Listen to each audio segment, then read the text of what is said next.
Guys আসসালামু আলাইকুম, আশা করি সবাই ভালো আছেন। এই দুপুরের ব্লগটা নিয়ে আসলাম। ভাইয়ারা জিজ্ঞেস করছি আর বাসায় ভাত খাবেন কিনা, মেহমান আসছে।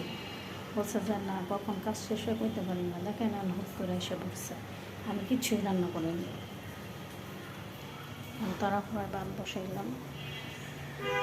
আর তরকারি আছে, আমি গরম করব। কুচি ডালি, ডাল, মাংস ছিল, একটু লাউ, মানে এগুলাই দিতে হবে। তারা তোরা কী করবো বলেন তো, ফোন দিবে তাও দেয়নি। এই খাবার রিজার্ভ করে রাখা অনেক ভালো কাজ করছে। বিপদ কখন এসে পরে বলা যায় না, কারণ এই যে ফ্রিজে ছিল খাবার, এখন দিতে পারতাম। যদি না থাকতো তাহলে একটা কি চিলে লেগে যেত পারে।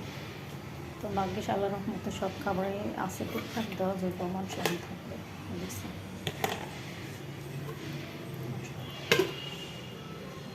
সব কিছুই আছে, আল্লাহ মাংস। যাই হোক, মুরগির মাংস গরম করে ফেলছে, লাউ গরম করবো। এটা গরম মাংস, কুচির খাদ্য ভালো করে সবতেছে। আধা ঘন্টার মধ্যে খাবার দিতে। তো খাবার রেডি করে ফেলতেছি। ভাবি তো ঘুমাচ্ছে, এখন উঠতেছে না। তো আমি যে খাবার আস্তে আস্তে সব বাইরে ফেলতেছি। ভাত বাড়বো, আর আস্তে আস্তে আমার তরকারি গরম হয়ে যাচ্ছে। আর একটা তরকারি বাকি আছে গরম হওয়া, আর ভাতও বসাই দিচ্ছি। তাড়াহুড়ায় যা আছে প্রায় দিয়ে হবে। মাংস রাখছে আবার। তো দুপুরের ব্লগ নিয়ে আসছি, ভালো লাগলে লাইক শেয়ার কমেন্ট করে দেবেন আপনারা। এখানে আছে লাউ দিয়ে শিং মাছ, শীতের খাবার, খুব মজার রান বেড়েছে। যে পরিমাণ শীতটাছে তারা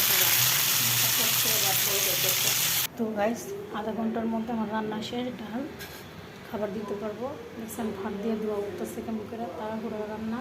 তো কেমন হচ্ছে কমেন্ট করে জানাবেন, আর সাবস্ক্রাইব করতে পারবেন না। লাইক কমেন্ট সাবস্ক্রাইব করতে এসে বিদায় নিলাম। Bye bye.